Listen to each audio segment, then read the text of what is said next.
Welcome to the June Ultimate Kaiju Universe tier list, now updated for the 5 kaijus that came out since the last list back in May. Since the last tier list, rebalances have come out and opinions have changed. That means even the 10 kaijus from the last list will change. The meta shifted. This tier list is updated to Incineros' update around the last third of June. Next month, a new one will come out. Anyways, please like and subscribe, and let's get into the lowest tier, D tier. D tier, the worst kaijus. At the bottom of D tier is Ablecross. Even though the rankings make it sound like it's a bad kaiju, it actually isn't. It's just the least good. Of course, a high-level Ablecross should be able to beat a low-level or even unskilled high-level other kaiju. Ablecross's biggest plus is his expanded hitboxes. The stab and kick will hit further than they look. Next in D tier, Malacive understandably falls behind the other kaijus, being the completely free one given by default. A skilled player can cause a lot of terror with skilled flight, but most players aren't like that. So this is D tier. C tier, the below average. Akatsume is way better than it was when the game came out, saved because of rebalances that buffed it. As the second cheapest kaiju who isn't free, this is reasonable. A good Akat can be deadly though, taking down some Moonlight Beasts. Fei Mao is this tier list's disappointment. A joke kaiju who's supposed to be deceptively strong, hence the insane price that actually makes it the third priciest in the game. Unfortunately, it just doesn't click with the meta. Fei Mao is way too slow with too little ranged power and no grounding for this meta. Moonlight Beast and Incineros only make it harder for Fei Mao, being kaijus who do Fei Mao's close-range battle tactics way better.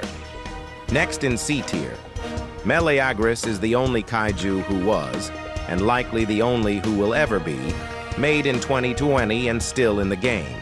The one remaining relic of KAIJU's baby days. Reworked in 2021 made Meleagris a little more complex, but still the least complex of any kaiju in the game right now. Despite the simplicity, this is a decent kaiju.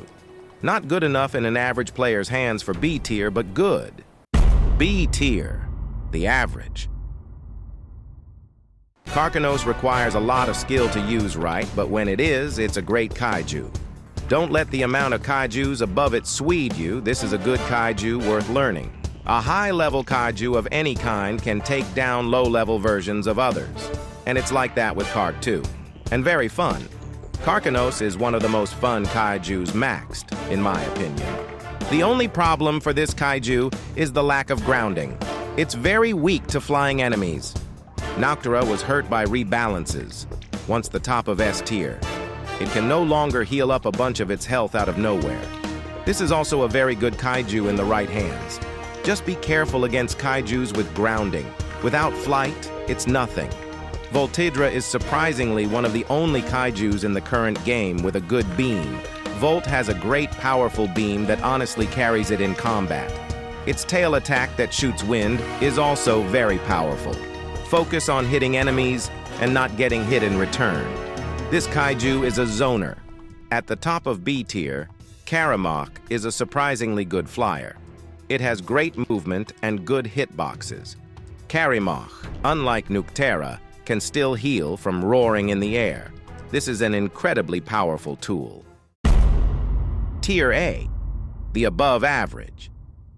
Saberyu is a great kaiju with tons of very powerful abilities. It has great agility and damage, some of the best damage in the game. It's also viable against flying kaijus with the ability to ground them with the Typhoon. Fully buffed Golden Mode is ridiculously strong. Voodon has a potion that lets it heal health. That makes it one of the most deadly threats in the air. It can just deny any damage. With a crazy powerful beam and many ranged powers, this kaiju can take down pretty much any land kaiju. The Nutcracker is a high-range melee kaiju with the ability to buff multiple of its stats. It can also ground flyers, which is very useful in the current meta. It can outrange many kaijus slower than it, meaning that it can fight very well without trading hits. Mothman is both a land kaiju and a flyer, and good at both. This kaiju has great hitboxes and hurt boxes at the same time. Good at hurting without getting hurt back. It's small, hard to hit, and hard-hitting, able to stand its own ground when knocked out of the sky, unlike other flyers. S tier, the best in the game. Moonlight Beast is a combat beast and always has been. Especially when in fire mode, this is a top-tier kaiju. Insane damage, standing above much of the meta. Finally, at the top of S tier, Incineros is absolutely broken. This kaiju can deal thousands of damage in seconds. It's insanely overpowered even for the price. There's a chance that soon, even around when this video comes out, it'll be nerfed. I predict that when this happens, it'll still be the best kaiju. This kaiju is absolutely worth the crazy price of 650,000 G-cells. An absolute beast, able to stun and burn and slow enemies, entrapping them in horrifying combos. Thank you for watching. Please like and subscribe, and goodbye.